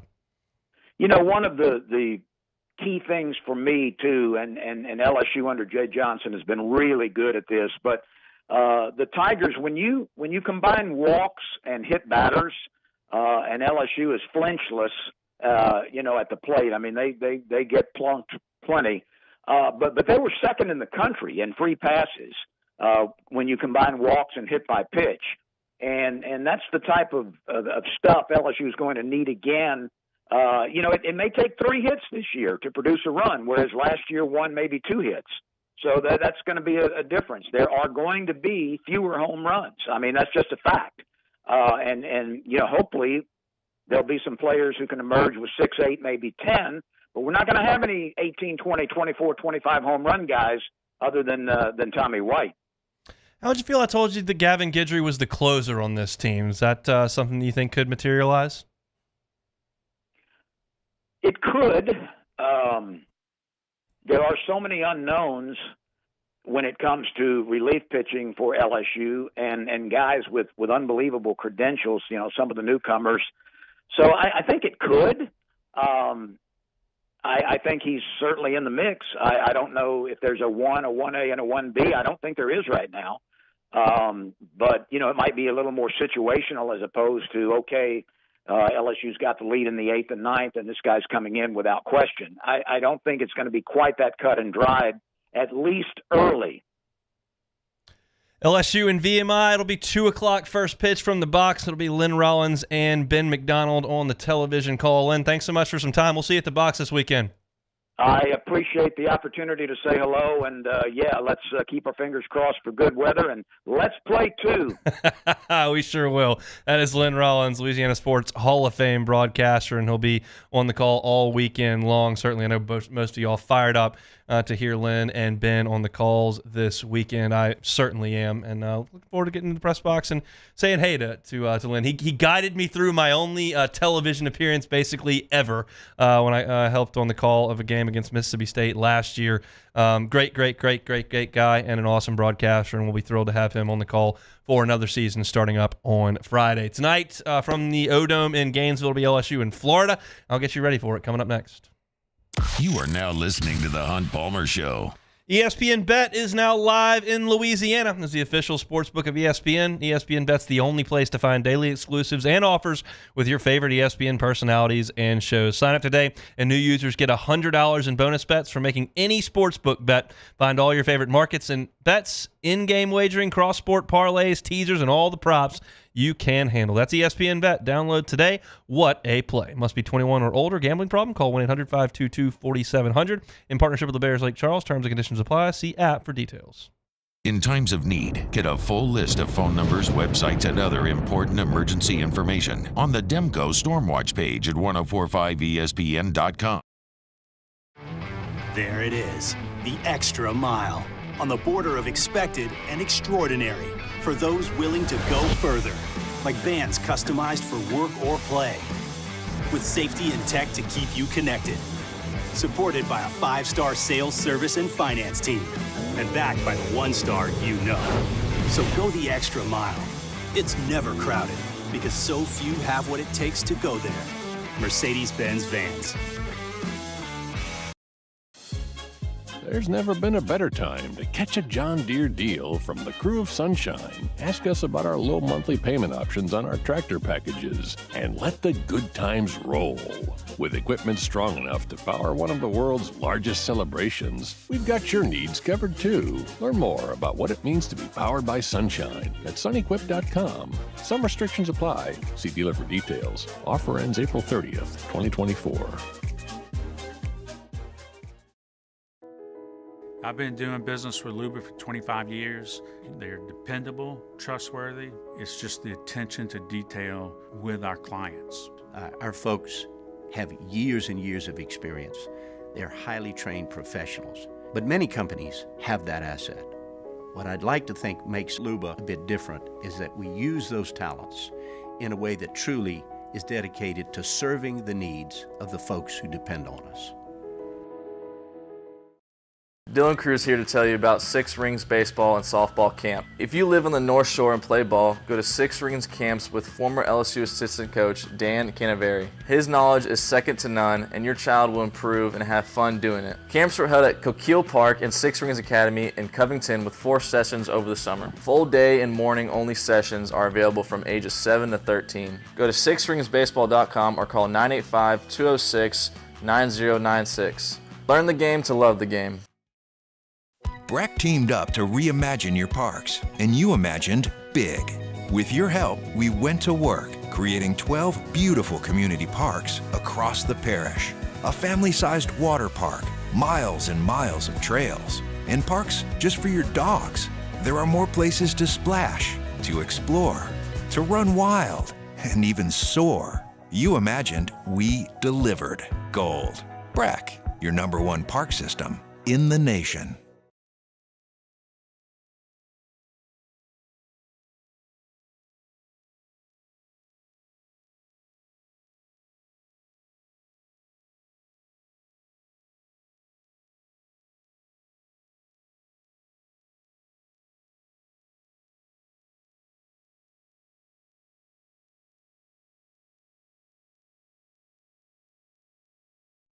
Moscona inviting you to join us for Tuesday's AFR, powered by Sunshine, your hometown John Deere dealer in Louisiana. It's Mardi Gras, but we are live, so join us. We'll continue reacting to the Super Bowl and getting you ready for LSU baseball. Join us 3 to 6, 104.5 ESPN Baton Rouge.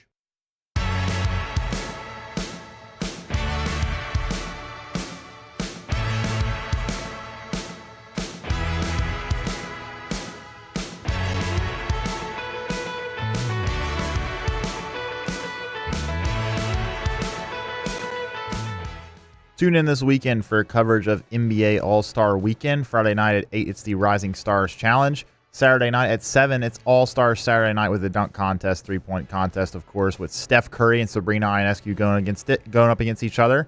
And the All-Star Game is Sunday night at 7, right here on 104.5 ESPN Baton Rouge.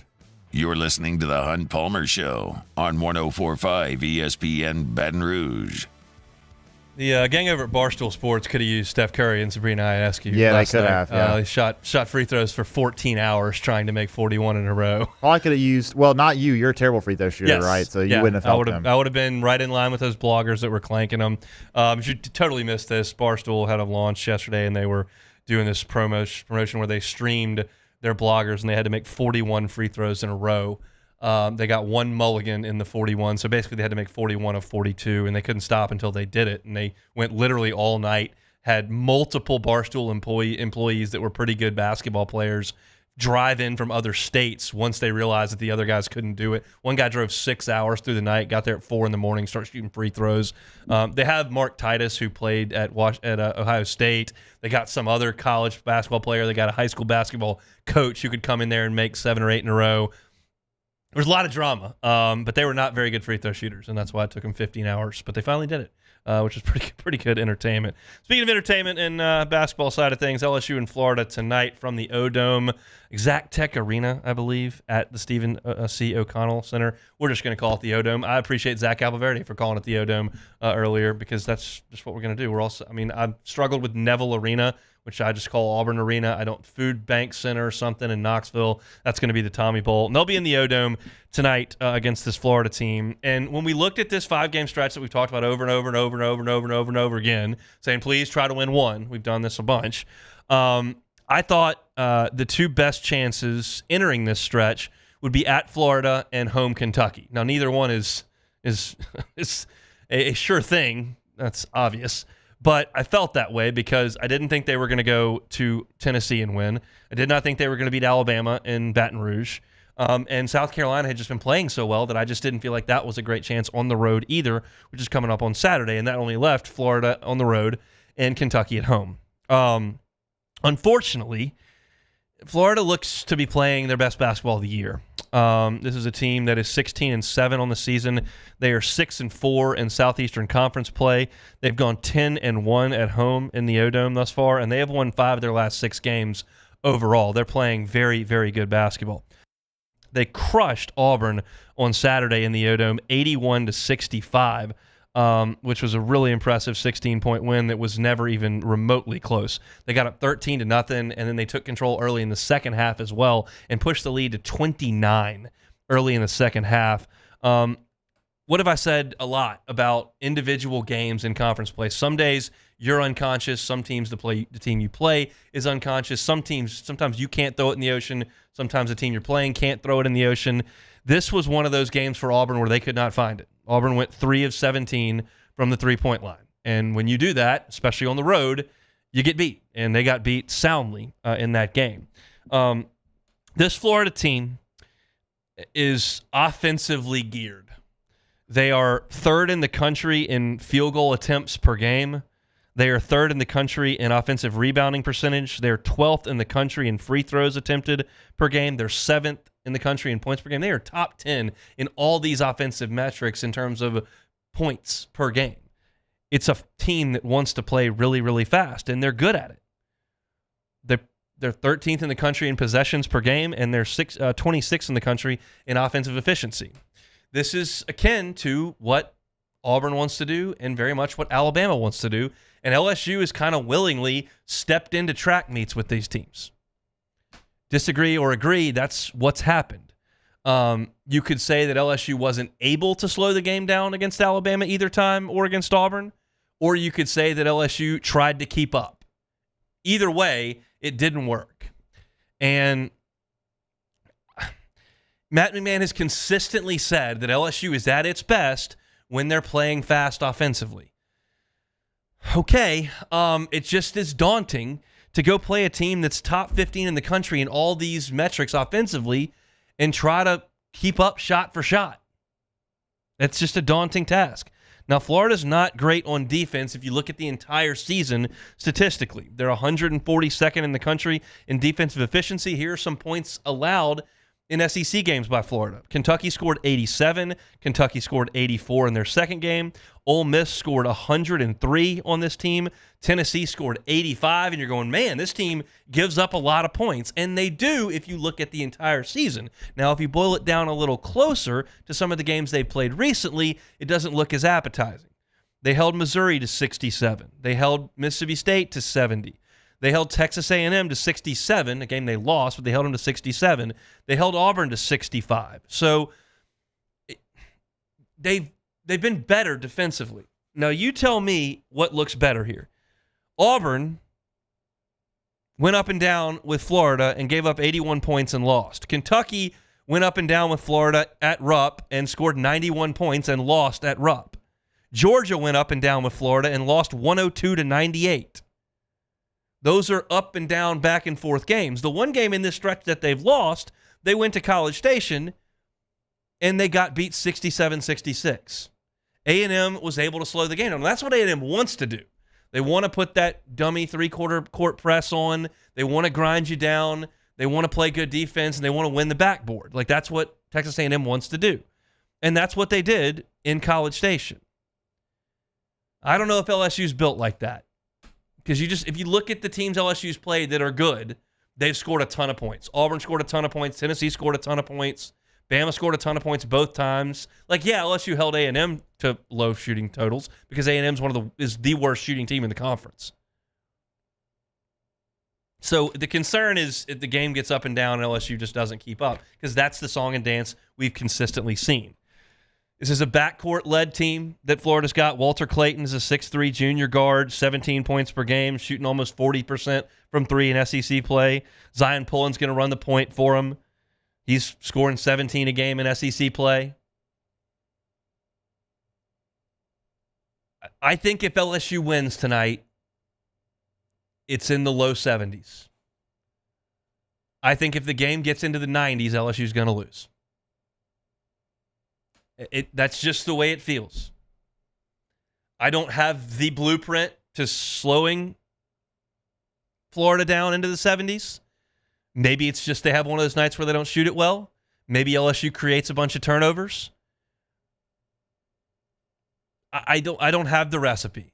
This team has not shown itself to slow down high-scoring offensive teams. So for me to concoct some deal where they play a bunch of zone, which they haven't done all year, or they all of a sudden do a much better job of closing out on three-point shooters, they all of a sudden are better at cutting off straight-line drives to the rim, like, sure, I could say all those basketball cliches, but none of it's applied when LSU's played a great team. But I think finding a way on defense is a better recipe here than Jordan Wright and Jalen Cook both going for 28 points, LSU making 17 threes and winning a game 98-94. Like, that's hard to do on the road. Because LSU, they hung with Alabama for a half in Tuscaloosa, and then it got away. And they were right in that game with 5 minutes to go against Alabama, and Alabama, it got away. You weren't really in it against Auburn, although you chipped all the way back. But you haven't shown yourself to play 40 minutes at that pace with the good teams. So I hope that things slow down a little bit tonight, but I don't know if that's going to be the case. If I'm looking at it objectively, if I'm looking at it the way that I feel, it's a subjective feeling. If I'm looking at it personally, I think LSU's got a better chance to win against Kentucky in the PMAC than they do tonight in the O-Dome. I don't like their chances on Saturday, although it's still like, oh, it's South Carolina. You can beat them. They've been great. They've played really, really well. Lamont Paris has done an awesome job with that team.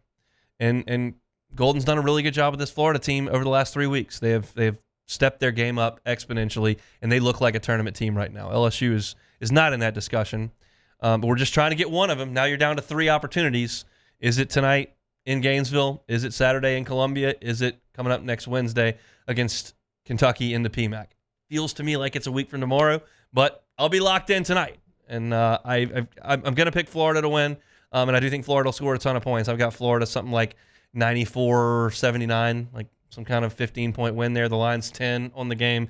Feels about right. I'm not going to give LSU the benefit of the doubt right now playing against this Florida team the way that they're playing. I've firmly put LSU kind of in that middle tier that's got some teams in it that aren't Tennessee and Auburn. Kentucky's probably slipped a little bit. Bama may have stepped up into that. And it's certainly not Vanderbilt or Missouri.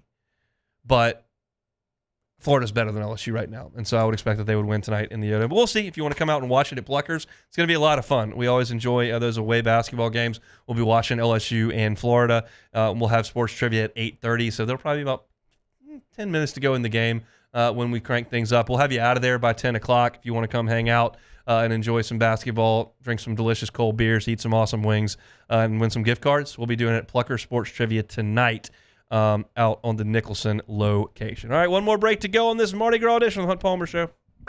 The Hunt Palmer Show. One Bath and Closets. OneBathAndClosets.com is the website. If you've got maybe an aging loved one in your family that wants to stay in that home that's been around for a long time, but maybe we need to do some things in the bathroom as some safety precautions. Guardrails around the shower, toilet, tub areas can do a walk-in tub that's a little easier to access in and out and safer, non-slip floors, or something that they do all the time at One Bath & Closets. If that sounds like something that you need in a loved one's home, just go to onebathandclosets.com and set up that consultation. David Vaughn and his team will come in, they'll work with you, they'll tell you what they can do, all kinds of safety features they install all the time. They've got a ton of satisfied clients. You can read the testimonials on the website. You can see pictures of their great work as well on the website. And I always tell you to get that free consultation, free, to see what David Vaughn and his team can do for you. And if you decide to move forward, financing options are available over at One Bath & Closets, so you can get it all paid for. And I promise you this, they will do it right the first time and leave the competition behind. It's David Duvall and his team at One Bath & Closets, onebathandclosets.com. Our listeners fire off their opinions on the jimsfirearms.net hotline at 499-1045. Keep listening for your next chance to shoot us your thoughts with the jimsfirearms.net hotline on 1045 ESPN Baton Rouge. Gulf Coast Bank and Trust is giving our customers the power to bank anywhere, anytime during this challenging event. And we're right there with you. Our mobile banking app is a smart way to manage your money and time. Gulf Coast Bank and Trust, the bank that cares about you. Breck teamed up to reimagine your parks, and you imagined big. With your help, we went to work, creating 12 beautiful community parks across the parish. A family-sized water park, miles and miles of trails, and parks just for your dogs. There are more places to splash, to explore, to run wild, and even soar. You imagined, we delivered. Gold. Breck, your #1 park system in the nation.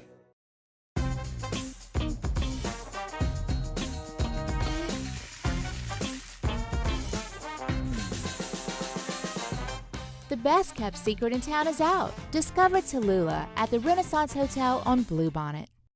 It was a humid day, barefoot children play, looking for that summer shade. Time just slips away. Oh, Louisiana, some kind of hold on me, like cypress stumps. Your roots are planted deep inside of me. Electricity is all around us, and our families depend on it. Every day is sparked by the power of a cold drink or a warm meal, a movie night, and a comforting light at the end of a dark hallway. From sunrise to sunset, playtime to bedtime, our team is ready to take care of your electrical needs. Even in the case of an after-hours emergency, the light in your life shines brighter with Mr. Electric. Hey, it's Matt Moscona. For years, you've heard me tell you about Insurance Network of Louisiana, helping you find better coverage for less money. But it's not just for your home and auto. They also offer commercial property. So, retail stores, professional offices like doctors, dentists, attorneys, clothing boutiques. Insurance Network of Louisiana can find you better coverage for less money. They service the entire state of Louisiana, and they're local. So call today at 293-0450 or lainsurance.net. Yo, Jake here from my friends over at Community Steel Company located in Gonzales, Louisiana. The local place you can turn to for all of your metal building needs. Notice I said local, not Houston, not Dallas, not Atlanta, but right here in Gonzales. Visit them at their brand new state-of-the-art website at communitysteelco.com or pick up the phone and give them a call today to answer all of your questions on your metal buildings, roofing and sheet metal, and any other.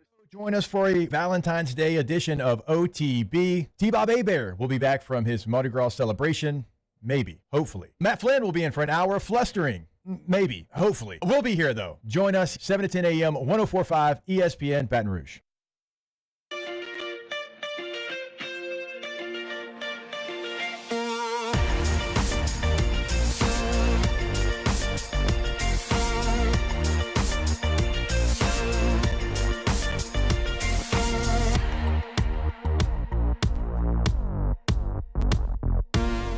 This is the Hunt Palmer Show on 104.5 ESPN Baton Rouge.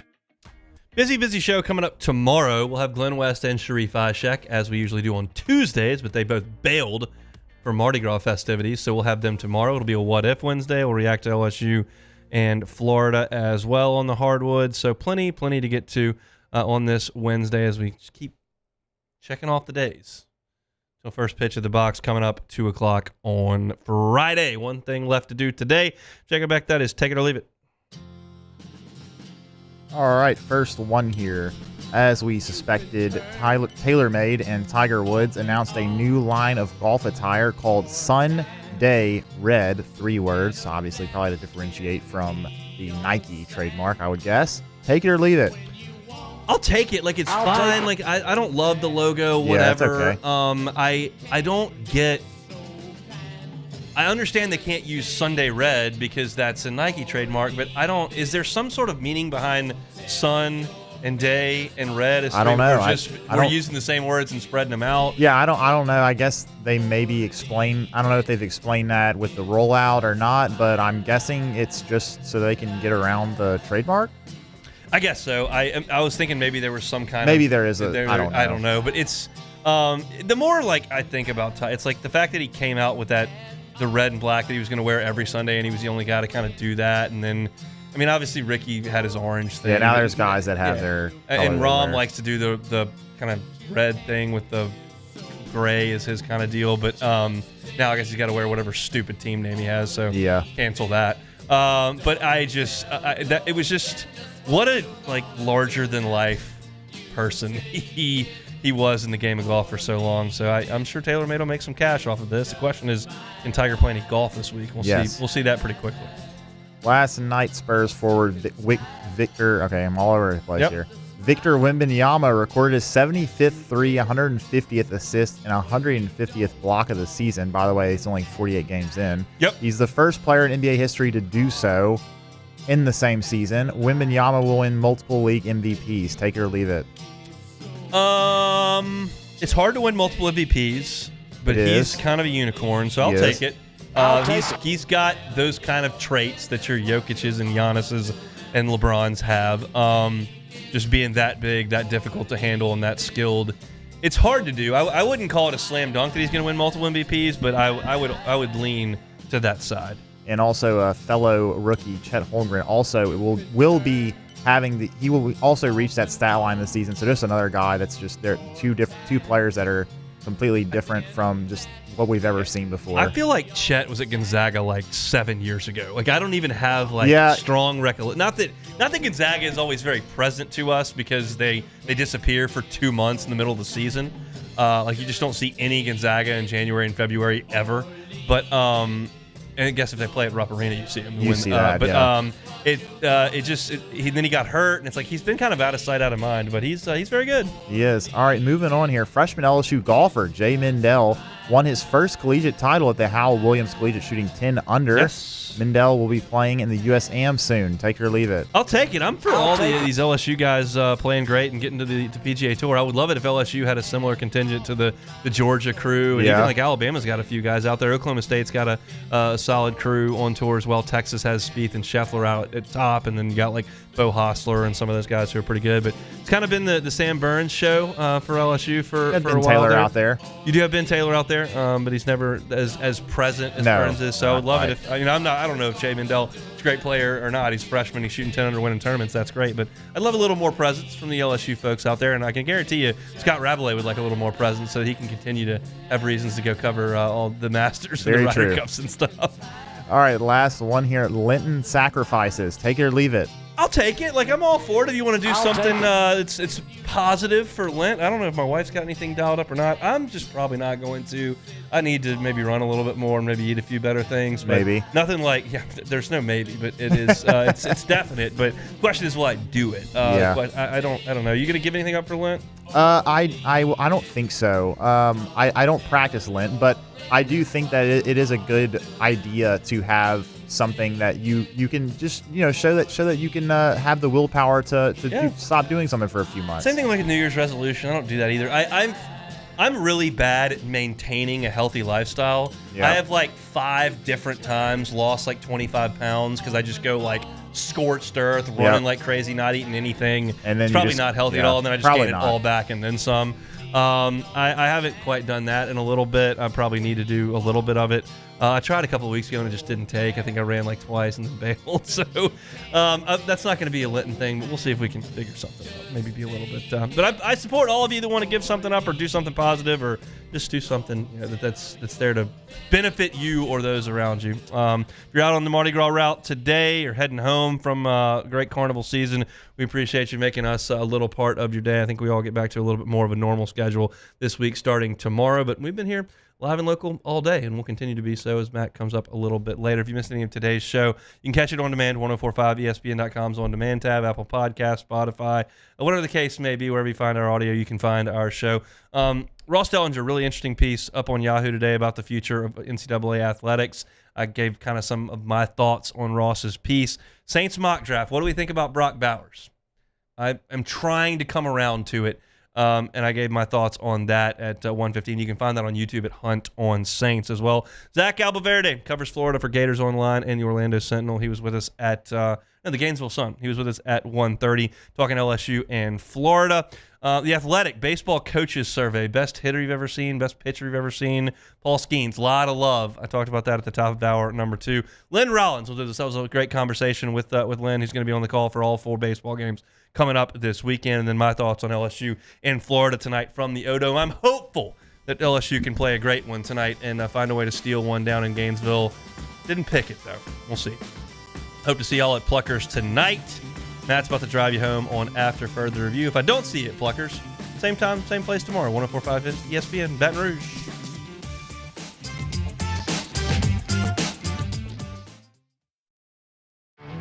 There it is, the extra mile, on the border of expected and extraordinary for those willing to go further, like vans customized for work or play, with safety and tech to keep you connected.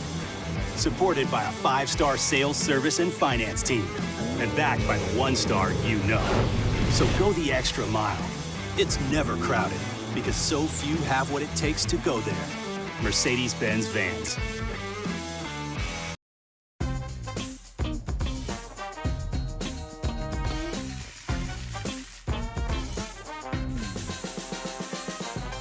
The best kept secret in town is out. Discover Tallulah at the Renaissance Hotel on Bluebonnet.